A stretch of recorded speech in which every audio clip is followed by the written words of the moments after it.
नमस्कार दोस्तों, स्वागत है आपका आपके अपने YouTube चैनल सरकारी अपडेट पॉइंट पर, जहां हम रोजाना लेकर आते हैं सरकारी नौकरियों से जुड़ी सबसे बड़ी और भरोसेमंद खबरें, वो भी सबसे पहले। अगर आप बिहार सरकार में नौकरी करने का सपना देख रहे हैं तो ये वीडियो आपके लिए बहुत खास होने वाला है, क्योंकि बिहार लोक सेवा आयोग यानी BPSC ने सहायक अनुभाग पदाधिकारी यानी असिस्टेंट सेक्शन ऑफिसर ASO के कुल 41 पदों पर नई भर्ती का नोटिफिकेशन जारी कर दिया है। जी हाँ दोस्तों, इसमें सभी वर्गों के लिए आरक्षण और महिलाओं के लिए विशेष अवसर भी शामिल रहेंगे। इस वीडियो में आपको मिलेगा पदों की पूरी जानकारी, श्रेणीवार पदों का विवरण, योग्यता क्या है, आयु सीमा, सैलरी और आवेदन प्रक्रिया की सारी जानकारी। तो वीडियो को अंत तक जरूर देखें और अगर आप हमारे चैनल पर नए हैं तो अभी सब्सक्राइब करें और बेल आइकन दबाना न भूलें, ताकि हर सरकारी नौकरी की अपडेट आपको सबसे पहले मिले। तो चलिए शुरू करते हैं BPSC ASO भर्ती 2025 की पूरी जानकारी के साथ। तो दोस्तों, जैसा कि आप लोग देख रहे होंगे स्क्रीन पर, यह भर्ती बिहार लोक सेवा आयोग के द्वारा निकाला गया है, जिसका विज्ञापन संख्या की अगर बात करें तो 37/2025 विज्ञापन संख्या है। इसमें लिखा गया है बिहार लोक सेवा आयोग कार्यालय पटना में सहायक प्रशाखा पदाधिकारी के कुल 41 पदों पर नियुक्ति हेतु सुयोग्य भारतीय उम्मीदवारों से विहित प्रपत्र में ऑनलाइन आवेदन आमंत्रित किए जाते हैं। यानी कि कहा जा रहा है असिस्टेंट सेक्शन ऑफिसर के 41 पद निकाले गए हैं, जिसमें से भारतीय उम्मीदवार जो भारत के रहने वाले हैं वो इसमें अप्लाई कर सकते हैं। इसको अप्लाई करने के लिए ऑनलाइन आवेदन भरने हेतु विस्तृत दिशा निर्देश बिहार लोक सेवा आयोग पटना के वेबसाइट www.bpsc.bihar.gov.in पर प्रदर्शित है। इन रिक्त पदों की कोटिवार विवरणी निम्नवत है। यानी कि कहा जा रहा है कि सभी कोटि के लिए आरक्षण इसमें दिया गया है, जो केवल और केवल बिहार के निवासी हैं उनके लिए। सबसे पहले देखते हैं अनारक्षित वर्गों के लिए। तो अनारक्षित वर्गों के लिए इसमें कहा जा रहा है कि अनारक्षित वर्गों के लिए अनुमान पदों की कुल संख्या 16 है, जिसमें से 35% क्षैतिज आरक्षण के फलस्वरूप महिलाओं के लिए अनुमानीय पदों की कुल संख्या 6 रखी गई है। यानी कि इसमें से अगर 35% आरक्षण दिया गया, जिसमें से आपको क्या है तो अनारक्षित वर्गों के लिए है। फिर बात करते हैं आर्थिक रूप से कमजोर वर्ग के लिए 4 पदों पर बहाली निकाली गई, जिसमें से 1% आपको एक पद आपको इसमें से आरक्षण के तौर पे दिए गए हैं। फिर बात करते हैं अनुसूचित जाति यानी कि SC के लिए, तो 9 पद इसमें दिए गए हैं, लेकिन 3% आपका इसमें कैटेगरी में रिजर्व है। फिर बात करते हैं अत्यंत पिछड़ा वर्ग के लिए, तो अत्यंत पिछड़ा वर्ग और अनुसूचित जनजाति के लिए 1-1 पद निकाले गए हैं, जिसमें से अगर बात करें आरक्षण के लिए तो इसमें आरक्षण एक भी पदों पर नहीं दी गई है। फिर बात करते हैं पिछड़े वर्ग और पिछड़े वर्गों की महिलाओं के लिए, तो पिछड़ा वर्ग के लिए 9 पद दिए गए हैं, जिसमें से आरक्षण के लिए 3 पद रखे गए हैं। फिर बात करते हैं पिछड़े वर्ग की महिलाओं के लिए, तो इसमें 1 पद है, लेकिन आरक्षण में एक भी पद नहीं दिया गया। यानी कि अगर टोटल पदों के बारे में बात करें तो ये टोटल पद हमारा 41 पद दिए गए हैं, जिसमें से हमारा आरक्षण के तहत 13 पद पहले से ही रिजर्व किए गए हैं। फिर लिखा गया सामान्य प्रशासन विभाग बिहार के प्रपत्र इतना दिनांक 18/2/2016 के आलोक में राज्य के वैसे स्वतंत्र सेनानी जिन्हें केंद्र द्वारा पेंशन स्वीकृत है के पोता पोती नाती नतनी के लिए आरक्षण 2% कुल पदों की संख्या है। यानी कि जिसके दादा दादी जो स्वतंत्रता सेनानियों में अगर रहे होंगे तो उनके पोता पोती या नाती नतनी के लिए 1 पद पहले से रिजर्व इसमें किए गए हैं।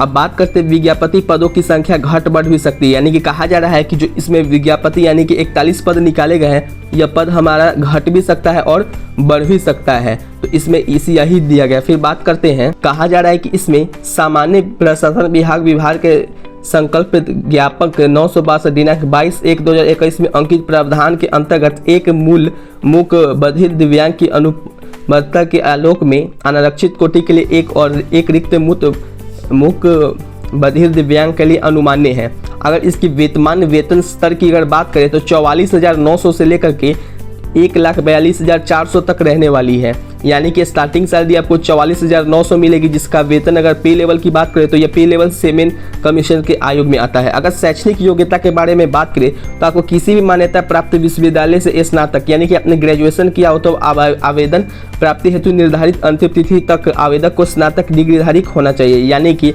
अगर बात करें तो जब अभी अगर वैकेंसी निकली तो आपको यहाँ तक आपको आवेदन करने से पहले आपको डिग्री हाथ में रहनी चाहिए।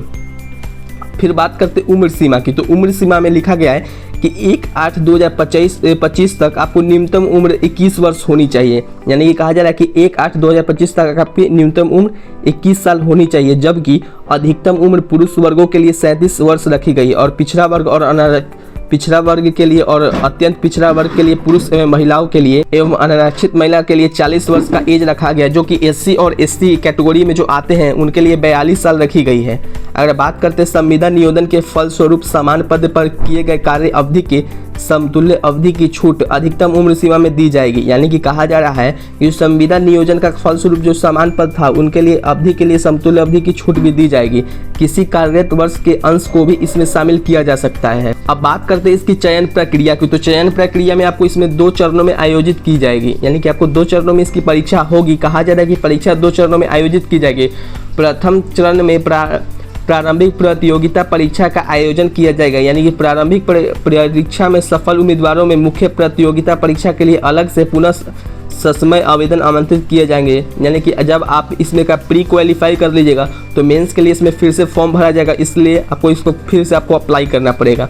प्रारंभिक एवं मुख्य परीक्षा में आवेदन में दी गई सूचनाओं में भिन्नता होने की स्थिति में आवेदक को मुख्य परीक्षा में सम्मिलित होने से वंचित किया जा सकता है। यानी कि कहा जा रहा है कि अगर आपने प्री का एग्ज़ाम में अगर जो आपने अप्लाई किया था डॉक्यूमेंट, अगर उसमें से अगर आप फिर मेंस में अगर आप जाते हैं, अगर सेम डॉक्यूमेंट नहीं रहता है तो आप इस फॉर्म के लिए एलिजिबल नहीं होंगे। यानी कि अगर प्री आप क्वालिफाई भी कर लेते हैं, अगर मेंस में अगर कोई डॉक्यूमेंट में गड़बड़ी है तो आप मेंस का एग्ज़ाम नहीं दे सकते हैं। फिर बात करते हैं प्रारंभिक परीक्षा की कैसे होती है। तो प्रारंभिक परीक्षा में आपको एक पत्र सामान्य ज्ञान का होगा, यानी कि एक पत्र जो होगा सामान्य ज्ञान का होगा।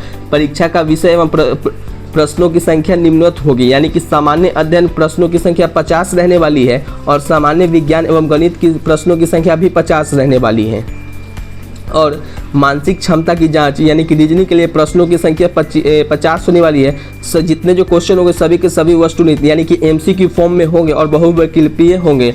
प्रत्येक प्रश्न के लिए एक अंक का होगा, यानी कि जितने जो प्रश्न होंगे उसके लिए आपको 1 नंबर मिलने वाली है। अगर परीक्षा के अगर टाइम के बारे में बात करें तो परीक्षा का टाइम 2 घंटा 15 मिनट की होने वाली है। और सामान्य ज्ञान प्रारंभिक परीक्षा में प्रश्न पत्र की भाषा का माध्यम हिंदी या इंग्लिश दोनों भी हो सकता है। यदि कोई व्यक्ति अगर हिंदी में एग्जाम देना चाहता है तो हिंदी में दे सकता है और इंग्लिश में देना चाहे तो इंग्लिश में भी दे सकता है। प्रश्न पत्र में कोई भिन्नता होगी तो अंग्रेजी के प्रश्न ही मान्य होंगे। यानी कि कहा जा रहा है कि अगर प्रश्न में अगर कोई गलती अगर होती है तो जो हिंदी का जो क्वेश्चन है उसको मान्यता नहीं दी जाएगी, जो इंग्लिश के जो प्रश्न है उसी में मान्यता दी जाएगी।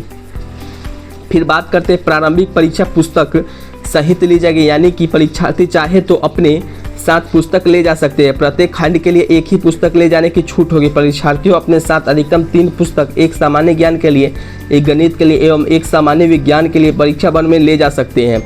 पुस्तकों में एनसीईआरटी, बीसीईबी, आईसीएसई एवं अन्य बोर्ड के टेक्स्ट बुक ही मान्य होंगे। किसी विषय में संबंधित गाइड, किसी पुस्तक को फोटोकॉपी अथवा हस्तलिखित नोट परीक्षा भवन में ले जाने की अनुमति नहीं होगी। यानी कि कहा जा रहा है कि कोई भी बुक आपको वहाँ पे परीक्षा भवन में नहीं ले जाना है, चाहे वो एनसीईआरटी का बुक हो, चाहे बीएसईबी का हो या आईसीएसई का हो या किसी टीचर का नोट्स की हो, तो आपको परीक्षा भवन में नहीं ले जा सकते हैं।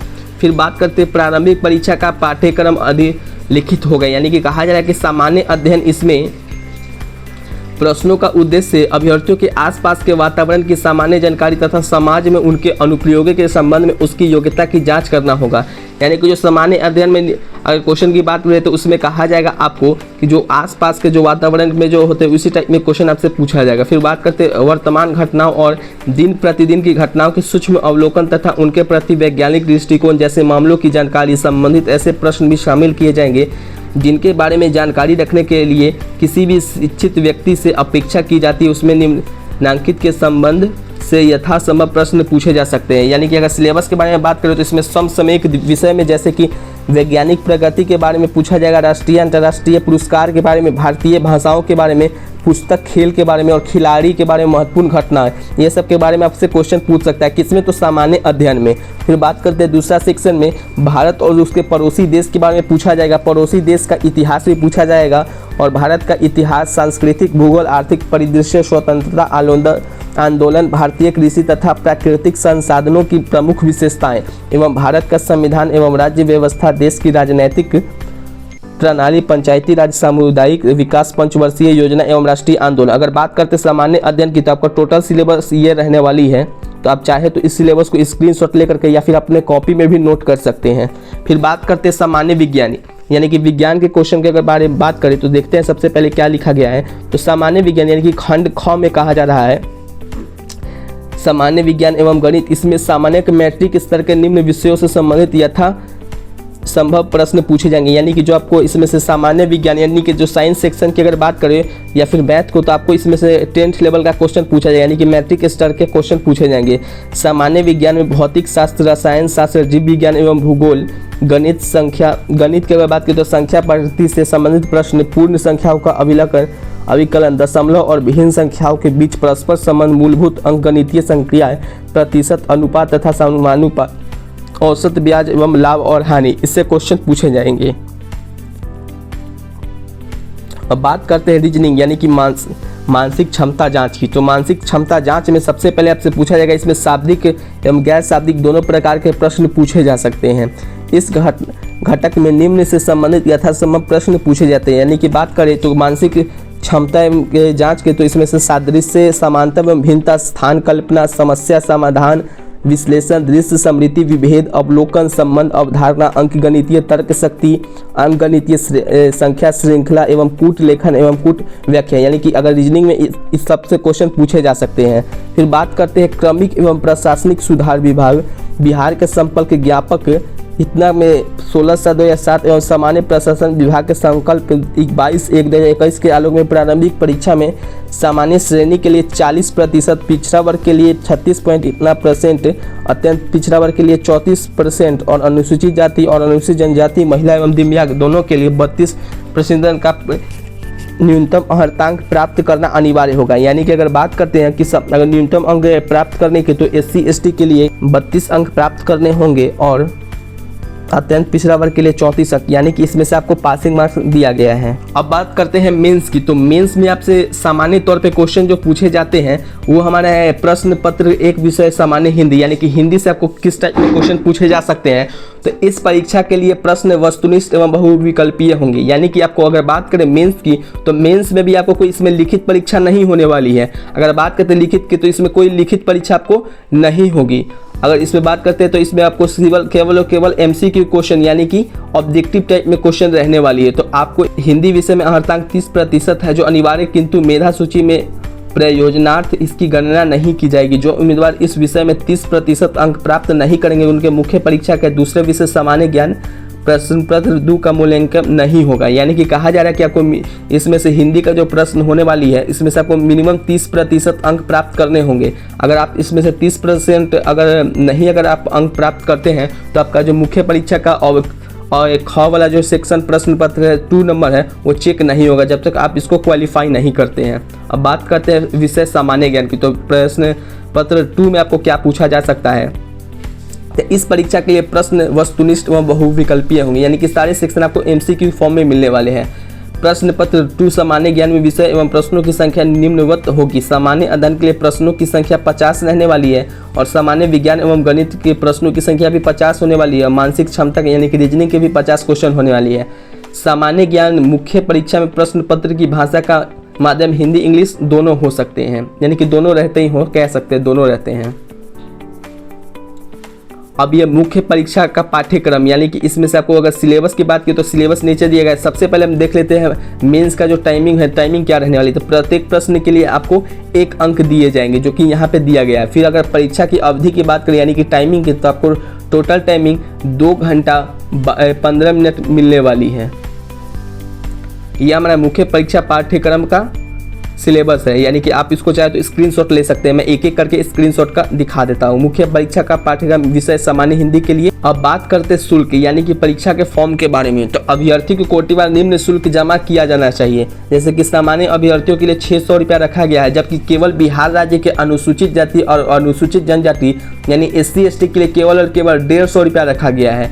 बिहार राज्य के स्थायी निवासी सभी आरक्षित और अनारक्षित वर्ग महिला उम्मीदवारों के लिए भी 150 रुपया रखा गया है, जबकि दिव्यांग अभ्यर्थियों के लिए 40% या उससे अधिक के लिए 150 रुपया रखा गया है।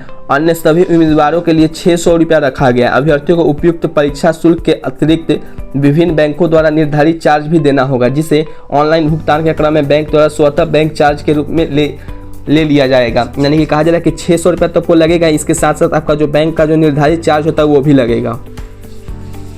अब कहा जा रहा है वैसे अभ्यर्थी जिनके द्वारा ऑनलाइन आवेदन में पहचान पत्र के रूप में आधार संख्या अंकित नहीं किया जाता है, उन्हें बायोमेट्रिक फीस के रूप में 200 रुपये अलग से लगेगा। यानी कहा जा रहा है कि अगर आपके पास आधार कार्ड नहीं है तो उसके अंक में बायोमेट्रिक के लिए आपको 200 रुपये अलग से लगेगा। वैसे सभी आरक्षित कोटि के अभ्यर्थियों, बिहार राज्य के स्थायी निवासी सभी महिला अभ्यर्थी जिनके द्वारा रियायती परीक्षा शुल्क जमा किया जाता है और भविष्य में वैसे अभ्यर्थी द्वारा आरक्षण दिव्यांगता एवं बिहार के राज्य स्थायी निवास संबंधी प्रमाण पत्र प्रस्तुत नहीं किया जाता है या उस पर किसी प्रकार का संदेह उत्पन्न होता है तो उन्हें रियायती परीक्षा शुल्क के आधार पर अनहरित किया जा सकता है। दिव्यांग अभ्यर्थियों, अनुसूचित जाति एवं अनुसूचित जनजाति एवं सभी वर्गों की महिला अभ्यर्थियों को इस संदर्भ में सूचित किया जाता है कि वे स्वेच्छा से परीक्षा शुल्क सामान्य अभ्यर्थियों के अनुरूप में जमा करते हैं तो इस बिंदु पर उनकी अभ्यर्थता सुरक्षित रहेगी। यानी कि कहा जा रहा है कि अगर आप SC/ST कैटेगरी में नहीं आते हैं और आप SC/ST कैटेगरी का आप नकली सर्टिफिकेट लगा करके आप 150 रुपया फॉर्म का अप्लाई कर देते हैं, अगर आपका अगर डॉक्यूमेंट वेरिफिकेशन होता है उस संदर्भ में आप नहीं पाए जाते तो आपका फॉर्म रिजेक्ट कर दिया जाएगा। अब ऑनलाइन आवेदन की पत्र भरने की तारीख देखते हैं, यानी कि ऑनलाइन के आप कब से इस फॉर्म को अप्लाई कर सकते हैं। 29/5/2025 तक आप इससे अप्लाई करना स्टार्ट होगा और ऑनलाइन आवेदन की भरने की अंतिम तिथि 23/6/2025 तक दिया गया है। तो दोस्तों ये थी पूरी जानकारी BPSC असिस्टेंट सेक्शन ऑफिसर भर्ती 2025 के बारे में। अगर आप इस पद के लिए पात्र हैं तो बिना देरी किए ऑनलाइन आवेदन जरूर करें। ये एक बेहतरीन मौका है बिहार सरकार के अंतर्गत एक प्रतिष्ठित पद पर कार्य करने का। अगर आपको ये वीडियो जानकारी पूर्ण लगी हो तो इसे लाइक करें, कमेंट करके बताएं कि आप किस पोस्ट के लिए तैयारी कर रहे हैं और अपने दोस्तों के साथ शेयर करना बिल्कुल ना भूलें ताकि उन्हें भी इस अवसर की जानकारी मिल सके। और हाँ, अगर आप हमारे चैनल पर नए हैं तो जल्दी से सब्सक्राइब करें और बेल आइकन जरूर दबाएं ताकि आपको रोजाना सरकारी नौकरियों की लेटेस्ट अपडेट सबसे पहले मिलती रहे। फिर मिलेंगे एक नई भर्ती अपडेट के साथ, तब तक के लिए जय हिंद, वंदे मातरम, धन्यवाद।